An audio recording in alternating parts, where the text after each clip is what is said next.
નમસ્કાર વિદ્યાર્થી મિત્રો, આજે આપણે પ્રકરણ 2 ધોરણ 12 દ્રાવણોનો અભ્યાસ કરીશું અને આ પાઠનો કુલ ગુણભાર 7 માર્કનો છે। હવે તમે જાણો છો એ જ પ્રમાણે દ્રાવણ પાઠની અંદર સામાન્ય શબ્દ છે કે દ્રાવણ એટલે શું? તો દ્રાવણમાં દ્રાવ્ય અને દ્રાવક ભેગા મળે તો તેને દ્રાવણ કહેવાય। દ્રાવ્ય એટલે સોલ્યુટ, દ્રાવક એટલે સોલ્વન્ટ અને દ્રાવણ એટલે સોલ્યુશન। એટલે કે દ્રાવ્ય અને દ્રાવક ભેગા થાય તો દ્રાવણ બને। હવે દ્રાવણ કોના જેવું? તો દ્રાવણ એ દ્રાવક જેવું હોય। ફરીથી કહું છું, દ્રાવણ કોના જેવું? તો દ્રાવણ એ દ્રાવક જેવું હોય, કારણ કે હંમેશા દ્રાવણમાં દ્રાવક વધુ પ્રમાણમાં હોય અને દ્રાવ્ય એ ઓછા પ્રમાણમાં હોય। એને ઓળખવાની બહુ સરળ રીત, દ્રાવક હંમેશા વધુ પ્રમાણમાં હોય અને દ્રાવ્ય હંમેશા ઓછા પ્રમાણમાં હોય, તો જે બન્યું એને આપણે શું કહીશું? દ્રાવણ કહીશું। હવે આની અંદર આપણે જાણીએ છીએ એ પ્રમાણે કે જ્યારે દ્રાવક અને દ્રાવ્ય ભેગા થાય અને દ્રાવણ બને ત્યારે બંને પોતાના મૂળભૂત ગુણધર્મો ગુમાવી દે છે। જેમ કે તમે આપણે ઉદાહરણ તરીકે સાદું લઈએ કે પિત્તળ, તો પિત્તળ એ કોપર અને ઝીંકનું મિશ્રણ છે। અહીં 100 ગ્રામ પિત્તળ બનાવવું હોય તો 70 ગ્રામ કોપર અને 30 ગ્રામ ઝીંક લેવું પડે 100 ગ્રામ પિત્તળ બનાવવું હોય તો। એનો મતલબ કે અહીંયા વધુ પ્રમાણમાં કોણ છે? કોપર। તો કોપર એ તમારા માટે દ્રાવક થશે, કોપર એ તમારા માટે દ્રાવક થશે। ઝીંક એ તમારા માટે દ્રાવ્ય થશે, કારણ કે ઓછા પ્રમાણમાં છે, અને પિત્તળ એ તમારા માટે દ્રાવણ થશે। તો જ્યારે કોપર અને ઝીંક ભેગા થાય છે ત્યારે કોપર અને ઝીંક પોતપોતાના ગુણધર્મ ગુમાવીને નવા ગુણધર્મો ધરાવે છે। હવે દ્રાવણના મુખ્ય 3 પ્રકાર પડે છે। દ્રાવણના મુખ્ય 3 પ્રકાર છે। એક સમાંગ દ્રાવણ, બીજું વિસમાંગ દ્રાવણ અને ત્રીજું કલીલ દ્રાવણ। જ્યારે દ્રાવક અને દ્રાવ્ય એકબીજા સાથે મિશ્ર થાય એટલે એકરૂપ રીતે મિશ્ર થઈ જાય તો એવા દ્રાવણને સમાંગ દ્રાવણ કહેવાય। જેમ કે તમે જોયું એ પ્રમાણે કોપર અને ઝીંક બંને ભેગા થઈને પિત્તળ બનાવે તો પિત્તળની અંદર આપણને એ ખબર ના પડે કે ક્યાં કોપર છે ને ક્યાં ઝીંક છે, બંને એકરૂપ થઈ ગયા હોય। જેમ કે પાણીમાં ખાંડ નાખીએ તો પાણી અને ખાંડ એકરૂપ થઈ જાય, તેને છૂટા ના પાડી શકાય ભેગા થયા પછી, તો એવા દ્રાવણને આપણે સમાંગ દ્રાવણ કહીશું। તો અહીં એકાદ ઉદાહરણ લઈએ કે પાણી વત્તા ખાંડ એ સમાંગ દ્રાવણનું ઉદાહરણ કહેવાય। અહીં એક ખાસિયત છે કે ધારો કે તમે એક પાત્રમાં પાણી લીધું અને ત્યારબાદ તેની અંદર તમે ખાંડ ઓગાળી। હવે તમે ધારો કે પાત્રના આ ભાગમાંથી 1 મિલી લો અને પાત્રના આ ભાગમાંથી 1 મિલી લો, તો અહીંયા ખાંડના 4 ઘટક કણો હોય, તો અહીંયા પણ ખાંડના 4 જ ઘટક કણો હોય। મતલબ સમગ્ર વિસ્તારમાં ખાંડની સાંદ્રતા એક સરખી રીતે ફેલાઈ ગઈ હોય અને એકરૂપ બની ગયું હોય તો તેવા દ્રાવણને સમાંગ દ્રાવણ કહેવાય। પરંતુ એની જગ્યાએ આપણે ધારો કે પાણીમાં રેતી નાખીએ તો રેતી પાત્રના તળિયે બેસી જશે, તો અહીંયા બે સ્પષ્ટ અલગ ભાગ પડે છે, તો આવા દ્રાવણને આપણે વિસમાંગ દ્રાવણ કહીશું। અને કલીલરૂપ દ્રાવણ એ સમાંગ અને વિસમાંગ વચ્ચેની પ્રણાલી છે, જેને આપણે કલીલ કહેવાય। કલીલ દ્રાવણમાં ખાસ કરીને ટૂથપેસ્ટ છે, કોઈ પણ જેલી છે, આજે હેર ક્રીમની બધી આવે છે, તો ટૂથપેસ્ટ, જેલી, ગુંદર, ફેવિકોલ આ બધા કલીલમાં જાય, જે સમાંગ અને વિસમાંગ વચ્ચેની પ્રણાલી છે. હવે આપણે આ પાઠની અંદર ખાસ કરીને સમાંગ દ્રાવણનો અભ્યાસ કરવાનો છે. તો આપણે આને આગળ આપણે સમાંગ દ્રાવણ તરફ લઈ જઈએ. હવે સમાંગ દ્રાવણમાં એક શબ્દ આવે છે બાઇનરી સોલ્યુશન. બાઇનરી સોલ્યુશન એટલે ગુજરાતીમાં કહેવાય દ્વિઅંગી દ્રાવણ, અને ઇંગ્લિશમાં એને બાઇનરી સોલ્યુશન કહે છે. કોને બાઇનરી સોલ્યુશન કહેવાય? તો જેમાં ફક્ત એક જ દ્રાવક અને એક જ દ્રાવ્ય હોય તો તેને બાઇનરી સોલ્યુશન કહેવાય. ઉદાહરણ તરીકે પાણીમાં ખાંડ નાખીએ તો એમાં વધુ પ્રમાણમાં પાણી હોય એટલે પાણી એ આપણો દ્રાવક થયો, ખાંડ એ આપણું દ્રાવ્ય થયું, અને જે બન્યું એને દ્રાવણ કહેવાય. પણ એ બાઇનરી સોલ્યુશન કહેવાય. પાણીમાં મીઠું છે તો મીઠાનું દ્રાવણ, ખાંડનું દ્રાવણ, ગ્લુકોઝનું દ્રાવણ વગેરે બધા બાઇનરી સોલ્યુશન કહેવાય. જેમ કે પિત્તળ છે તો પિત્તળમાં કોપર અને ઝીંક જ આવે, તો એક દ્રાવક છે અને એક દ્રાવ્ય છે, તો એ પિત્તળ એ બાઇનરી સોલ્યુશન કહેવાય. પરંતુ આપણે આગળ વધીએ તો એના પછી તો ઘણા બધા, જેમ કે દ્રાવ્ય તો ઘણા બધા વધારે પણ હોઈ શકે, તો પોલિનરી સોલ્યુશન પણ આગળ આવી શકે, પણ એ આપણે હાલ જરૂર નથી. હવે સોલ્યુશન જે છે એની અંદર મુખ્ય બાબતોની આગળ વધારીએ તો સોલ્યુશનના પ્રકારની વાત કરીએ.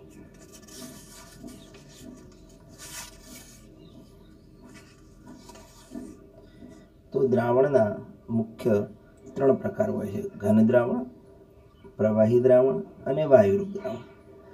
દ્રાવણ હંમેશા દ્રાવક જેવું જ હોય, કારણ કે દ્રાવણ જે વધુ હોય, હંમેશા જે વધુ હોય એને જ દ્રાવક કહેવાય, જે ઓછું હોય એને દ્રાવ્ય કહેવાય.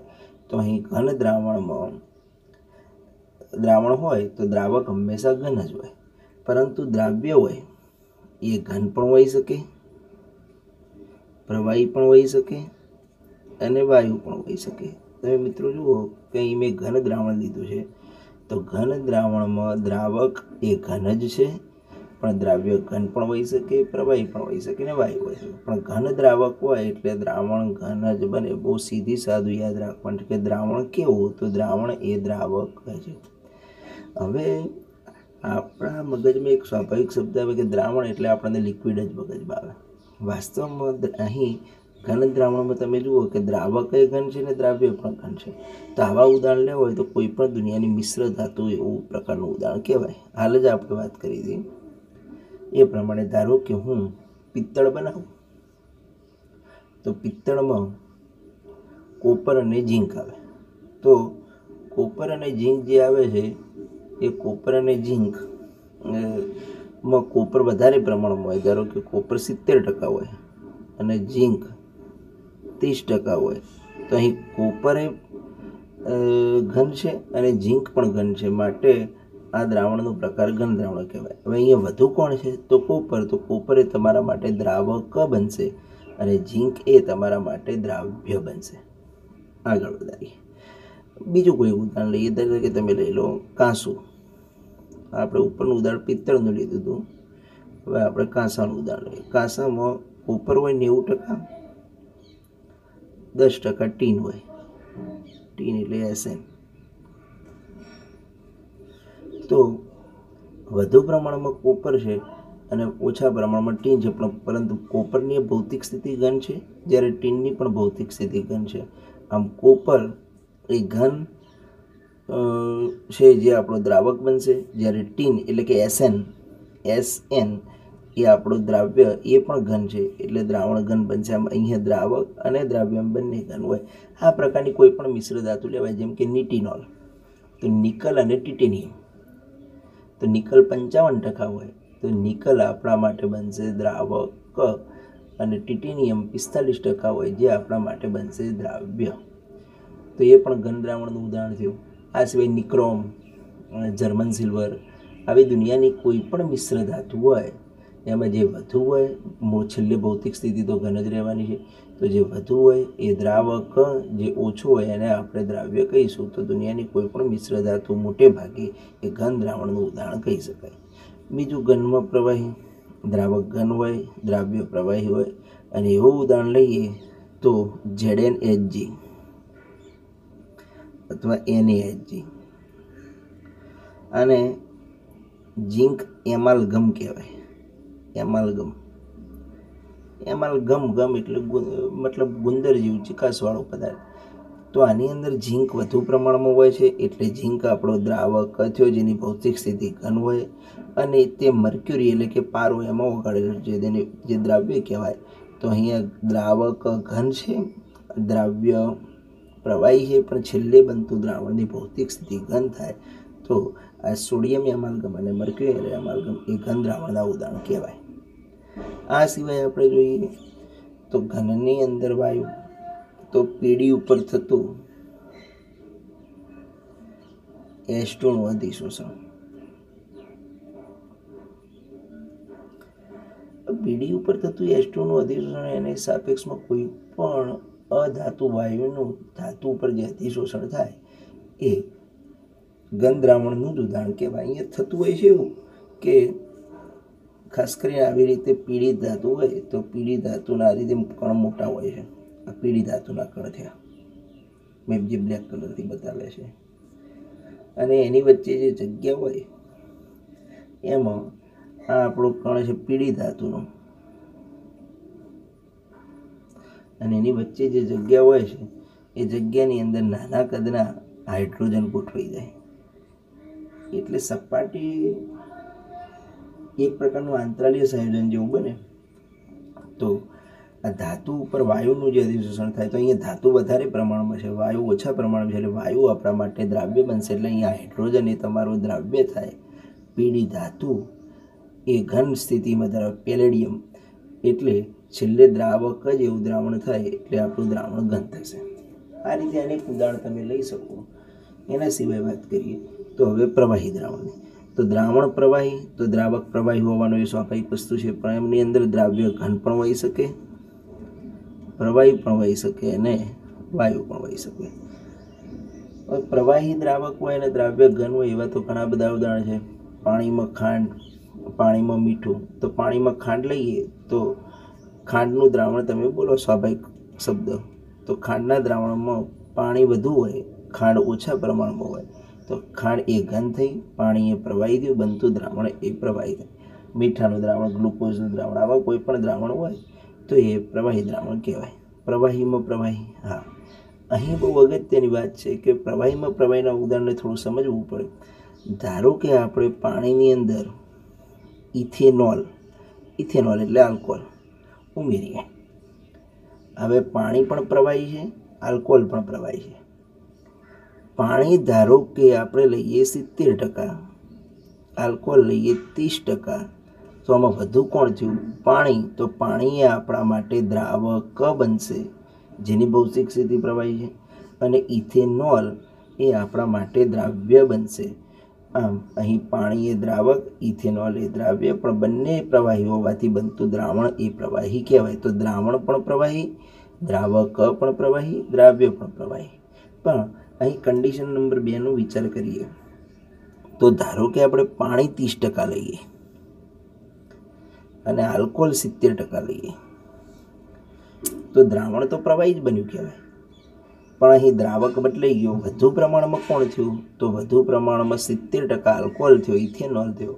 માટે અહીં દ્રાવક એ આલ્કોહોલ થશે અને દ્રાવ્ય એ પાણી થશે. પરંતુ મિત્રો એક આનાથી પણ વધુને આગળ વાત કરીએ, જે ખાસ કરીને બહુ ઓછા લોકોને ખબર હોય છે. જો દ્રાવક અને દ્રાવ્ય બંને 50-50% હોય તો શું? આમ તો ધારો કે પાણી 70%, તો પાણી એ તમારા માટે દ્રાવક, ઇથેનોલ એ દ્રાવ્ય. આલ્કોહોલ 70%, તો આલ્કોહોલ એ દ્રાવક, પાણી એ દ્રાવ્ય. પણ બંને 50-50% હોય તો સ્વાભાવિક રીતે નિયમ એવો છે કે જેનું બાષ્પ દબાણ વધારે અથવા તો ઉત્કલન બિંદુ નીચું એને દ્રાવક ગણવો. ફરીથી જ્યારે બંનેનું પ્રમાણ સરખું હોય તો જેનું ઉત્કલન બિંદુ નીચું અથવા તો બાષ્પ દબાણ વધુ એને આપણે દ્રાવક ગણવું. તો તમને ખબર છે કે પાણી અને આલ્કોહોલ બંનેને ખુલ્લા મૂકીએ તો આલ્કોહોલની બાષ્પ સ્વાભાવિક રીતે વધારે બને. આપણે ડૉક્ટર સ્પિરિટ લગાવે છે તો સ્પિરિટ કેવું તરત ઉડી જાય? સ્પિરિટ એક પ્રકારનું ઇથેનોલ જ છે. તો એનું બાષ્પ દબાણ વધારે હોય કારણ કે ઝડપી બાષ્પીભવન પામે. તો પાણી અને આલ્કોહોલ જો બંને સરખા લઈએ તો એવા સંજોગોમાં બંનેનું પ્રમાણ સરખું હોય તો ઇથેનોલનું બાષ્પ દબાણ વધુ હોવાથી ઇથેનોલ એ આપણો દ્રાવક બને અને પાણી આપણા માટે દ્રાવ્ય બને. આ બહુ અગત્યની બાબત નોંધવા જેવી છે, જે એક વખત JEEની અંદર પ્રશ્નમાં પણ આવી ગયેલી છે કે આમાં દ્રાવક અને દ્રાવ્ય કોને ગણવું. તો એ તમે અહીંયાથી ખબર પડશે કે બંનેનું પ્રમાણ સરખું હોય તો આ રીતે વિચારી શકાય. હવે પ્રવાહીમાં વાયુ, તે તો બહુ ઘણા સામાન્ય ઉદાહરણ છે. સોડા વોટર છે, કોઈ પણ ઠંડા પીણા હોય તે પ્રવાહીમાં વાયુના ઉદાહરણ ગણાઈ શકાય. કારણ કે તમે જાણો છો એ પ્રમાણે કે પ્રવાહીની અંદર વાયુ ઓગળવાનો હોય તો આપણે જે થમ્સઅપ છે કે પેપ્સી છે કે સોડા પીએ છીએ એ બધાની અંદર પાણીમાં કાર્બન ડાયોક્સાઇડ વાયુ ઓગળે. એવું જરૂર નથી કે પાણીમાં કાર્બન ડાયોક્સાઇડ, પાણીમાં એમોનિયા વાયુ ઓગળ્યો હોય તો એમોનિયાની આપણે પ્રેક્ટિકલ લેબમાં બોટલ પડી હોય છે તો એમોનિયાને વાયુ સ્વરૂપે સંગ્રહી રાખવું મુશ્કેલ પડે. માટે આપણે પાણીમાં એમોનિયા વાયુ ઓગાળીને મૂકીએ છીએ. પાણીમાં H2S છે તો પાણી વધુ હોય, H2S ઓછું હોય તો પાણી એ દ્રાવક, H2S એ દ્રાવ્ય, પાણીની ભૌતિક સ્થિતિ પ્રવાહી, H2Sની ભૌતિક સ્થિતિ વાયુ. તો આ રીતે આપણે પ્રવાહીમાં વાયુના પણ ઉદાહરણ આપી શકાય. એમ એમોનિયાનું દ્રાવણ, H2Sનું દ્રાવણ, સોડા વોટર છે મતલબ કે કોઈ પણ ઠંડા પીણા, એ બધા પ્રવાહીમાં વાયુ પ્રકારના ઉદાહરણ કહેવાય. જો પાણી વધારે હોય એટલે એ દ્રાવક થાય, અંદર ઓગળેલો વાયુ ઓછો હોય માટે એ દ્રાવ્ય કહેવાય. ત્રીજો પ્રકાર છે વાયુ દ્રાવણ. તો વાયુમાં ઘન, વાયુમાં પ્રવાહી અને વાયુમાં વાયુ. દ્રાવણ વાયુરૂપ તો દ્રાવક તો વાયુ જ હોવાનું, પણ દ્રાવ્ય ઘન પણ હોઈ શકે, પ્રવાહી પણ હોઈ શકે અને વાયુ પણ હોઈ શકે. હવે વાયુમાં ઘનની અંદર ઘણી વખત મેં શબ્દ સાંભળેલો ધુમાડો. ધુમાડો સમાંગ દ્રાવણ નથી. ધુમાડો આપણે આની અંદર ખરેખર લઈ ન શકાય. ધુમાડો એક કલેલમાં લેવું પડે, પણ મેં ઘણી બુકોમાં જોયેલું છે એટલે આ તો તમને અહીંયા ઉલ્લેખ કર્યો. ધુમાડો એક ચોક્કસ ભાગ પૂરતો સીમિત હોય છે અને એટલા ભાગ પૂરતો સીમિત હોવાથી એને આપણે સમાંગ દ્રાવણ તરીકે ન લઈ શકાય. એટલે થોડું આ પ્રોપર શબ્દ નથી, પરંતુ આપણે ધારો કે કપૂર, તમે એક રૂમની અંદર કપૂર મૂકી દો તો કપૂરનું ધીમે ધીમે ઉદ્ભવપાતન થાય છે. કપૂરને આપણે કેમ્ફર કહીશું. તો કપૂરનું ઉદ્ભવપાતન થાય તો કપૂરની ગોટી છે એ ખૂબ ઓછો જથ્થો છે એટલે એ તમારો દ્રાવ્ય થયું. જ્યારે આખા રૂમમાં અથવા આખા વાતાવરણમાં હવા ફેલાયેલી હોવાથી એ તમારા માટે દ્રાવક કહેવાય. તો વાતાવરણમાં કપૂરનો ટુકડો મૂકવાથી વાતાવરણમાં વાયુ વધારે હોય છે એટલે દ્રાવક વાયુ થશે. કપૂરનો જથ્થો ખૂબ ઓછો હોવાથી તે તમારું દ્રાવ્ય થશે અને એ કપૂર ધીમે ધીમે ઉદ્ભવપાતન પામી અને એ છેલ્લે વાયુરૂપ પ્રણાલીમાં ફેરવાઈ જશે એટલે આપણું દ્રાવણ થશે વાયુરૂપ. કારણ કે છેલ્લે ઘનમાંથી એ ઉદ્ભવપાતન થઈ અને વાયુ બની જશે. એ જ રીતે NH4Cl, એમોનિયમ ક્લોરાઇડ, એ પણ સીધો એમાં એમોનિયમ ક્લોરાઇડ ઘન થશે. તમારું વાતાવરણ જે હવા છે એ તમારું વાયુ થશે અને વાયુમાં ઘનનું ઉદાહરણ તરીકે આપણે એ પણ લઈ શકીએ. તો આ બધા આપણા વાયુરૂપ દ્રાવણના તમે ઉદાહરણ તરીકે લઈ શકો. ત્રીજું છે વાયુમાં પ્રવાહી. તો ભેજ છે અથવા તો આપણે સાદી ભાષામાં ધુમ્મસ કહીએ જેને. તો ધુમ્મસ જ્યારે થાય ત્યારે વાતાવરણમાં ભેજની સાંદ્રતા વધી જાય. તો વાતાવરણમાં તો નાઇટ્રોજન અને ઓક્સિજન વાયુ જે વિશાળ પ્રમાણમાં છે અને અંદર ભેજનું પ્રમાણ ઓછું હોય તો ભેજ એ આપણો પ્રવાહી થયું અને વાતાવરણમાંનો વાયુ એ તમારો દ્રાવક થશે જે વિશાળ પ્રમાણમાં છે અને આપણું દ્રાવણ વાયુરૂપ થશે. એ જ રીતે વાયુમાં વાયુનું ઉદાહરણ લઈએ તો હવા. આપણે જે હવા લઈએ છીએ એની અંદર નાઇટ્રોજન 78% હોય છે, જ્યારે ઓક્સિજન છે અંદાજિત 21% જેવું હોય છે. તો આ વધુ પ્રમાણમાં તેઓ નાઇટ્રોજન જે પણ વાયુ છે અને ઓછા પ્રમાણમાં ઓક્સિજન અથવા બીજા કોઈ પણ વાયુ, આર્ગોન છે, હાઇડ્રોજન, તો એ ઓછા પ્રમાણમાં એ પણ વાયુ, આમ દ્રાવક પણ વાયુ અને દ્રાવ્ય પણ વાયુ, તો તે દ્રાવણ આપણા માટે વાયુ દ્રાવણ થશે. તો આમ અહીં આપણે દ્રાવણના કેટલાય પ્રકાર પાડી દીધા છે.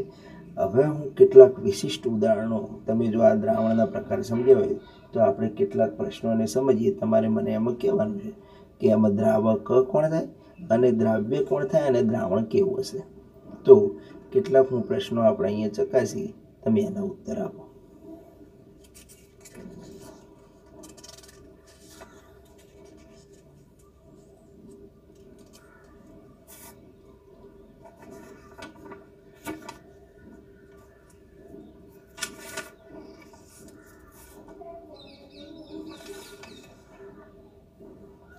ચાલો મિત્રો, હું તમને એક પ્રશ્ન પૂછું. સૂકો બરફ કેવો કહેવાય? એ કેવા પ્રકારનું દ્રાવણ કહેવાય? એમાં દ્રાવક કોણ અને દ્રાવ્ય કોણ? તો તમને ખબર છે કે સૂકો બરફ એટલે કાર્બન ડાયોક્સાઇડ. તો હું આ રૂમમાં ધારો કે સૂકો બરફ લાવીને મૂકું તો વાતાવરણમાં વાયુ તો ઘણો વિશાળ પ્રમાણમાં થયો, જ્યારે બરફ એટલે કે કાર્બન ડાયોક્સાઇડ એ ઓછા પ્રમાણમાં થયો. તો કાર્બન ડાયોક્સાઇડ વાયુરૂપ હોય, વાતાવરણ પણ વાયુરૂપ હોય. આમ એ વાયુરૂપ દ્રાવણ કહેવાય. તો એમાં સૂકા બરફમાં હવામાં કાર્બન ડાયોક્સાઇડ થાય તો હવા એ પણ વાયુ, કાર્બન ડાયોક્સાઇડ એ પણ વાયુ, તો દ્રાવણ પણ વાયુરૂપ, દ્રાવક પણ વાયુ અને દ્રાવ્ય પણ વાયુ. એ સિવાય આપણે ધારો કે ચલો મને એમ કીધું હોય કે ક્લોરોફોર્મ અને N2 નું મિશ્રણ એ કેવા પ્રકારનું દ્રાવણ કહેવાય અને એમાં દ્રાવક કોણ અને દ્રાવ્ય. તો તમે જાણો છો એ પ્રમાણે વાતાવરણમાં 78% નાઇટ્રોજન છે અને ક્લોરોફોર્મ જે આપણે બેભાન કરવા માટેની દવા આવે છે, સીસી સુંગળો, એ જે નિસ્વેતક તરીકે વપરાય છે, એ ક્લોરોફોર્મ પ્રવાહી સ્થિતિમાં હોય. હવે અહીં વધુ પ્રમાણમાં નાઇટ્રોજન હોય, ક્લોરોફોર્મ તો ઓછા પ્રમાણમાં, કારણ વાતાવરણમાં નાઇટ્રોજન તો પુષ્કળ પ્રમાણમાં છે. તો નાઇટ્રોજન એ વધુ છે, એ નાઇટ્રોજન વાયુ છે, જે આપણે વાયુ હોવાથી એ દ્રાવક વાયુ થયો, જ્યારે ક્લોરોફોર્મ એ પ્રવાહી થયું જે ઓછું છે. આમ દ્રાવણ વાયુરૂપ કહેવાશે, દ્રાવણ વાયુરૂપ કહેવાશે, પણ દ્રાવક તમારું થશે વાયુ અને દ્રાવ્ય થશે પ્રવાહી. તો ક્લોરોફોર્મ અને N2 નું મિશ્રણ આપણે એ રીતે કહી શકીએ.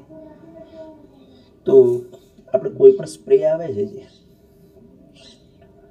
એ સ્પ્રેમાં શું હોય છે, આપણે જ્યારે એને સ્પ્રે છાંટીએ, બોડી સ્પ્રે હોય કે અત્તર હોય કે, તો આમ તમને બોટલની અંદર એ પ્રવાહી ફોર્મમાં દેખાય, અને જ્યારે વાતાવરણમાં આવે ત્યારે વાયુ રૂપમાં ફેરવાઈ જાય. તો વાતાવરણ તો વિશાળ છે, એટલે વાતાવરણમાંનો વાયુ એ દ્રાવક થશે, અને જે સ્પ્રે છે, કોઈ પણ સ્પ્રે હોય, એ પ્રવાહીમાંથી વાયુ ફોર્મમાં આવ્યું છે, એટલે પ્રવાહી થશે, એટલે દ્રાવણ એ વાયુરૂપ થશે. આમ કોઈ પણ સ્પ્રે એ વાયુરૂપ દ્રાવણ કહેવાય. એક બીજું ઉદાહરણ લઈએ. ધારો કે CuSO4 × 5H2O. આ CuSO4 નું દ્રાવણ નથી. તો અહીંયા તમે જોઈ શકો છો કે 5H2Oના અણુભાર કરતાં CuSO4 નો અણુભાર વધુ થાય.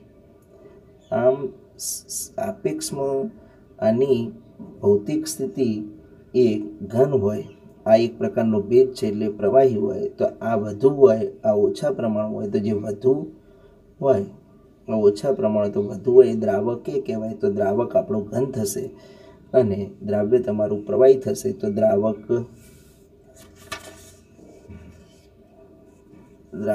ઘન અને દ્રાવ્ય પ્રવાહી થાય, એટલે આ દ્રાવણ ઘન દ્રાવણ કહેવાય. તો CuSO4 × 5H2 એ ઘન દ્રાવણ કહેવાય. ઘન દ્રાવણ એટલા માટે કે અહીંયા CuSO4 વધુ પ્રમાણ હોય છે, ભેજ ઓછા પ્રમાણે. તમે અણુભારની રીતે પણ ગણો તો પણ ખબર પડે કે H2O નો 18 × 5 અને અહીંયા Cu નો 63.5, સલ્ફરનું 32 અને ઓક્સિજનનું 16, 64, 64 + 32 + 63.5 અને અહીંયા 18 × 5. તો અહીંયા આનું પ્રમાણ વધારે થાય. એ રીતે પણ આ વધુ છે અને જથ્થાની રીતે પણ આ વધુ હોય છે. તો આ સજળ દ્રાવણ છે, એટલે એની અંદર આ ઘન દ્રાવણનું એક ઉદાહરણ કહી શકાય. તો આ રીતે આપણે ઘણા બધા દ્રાવણના ઉદાહરણ ભણી ગયા. હવે આની અંદર આપણે આગળ વધારીએ તો દ્રાવ્યની દ્રાવકમાં દ્રાવ્યતા ઉપર અસર કરતા પરિબળોની વાત કરીશું એ આપણે આવતા પ્રકરણમાં.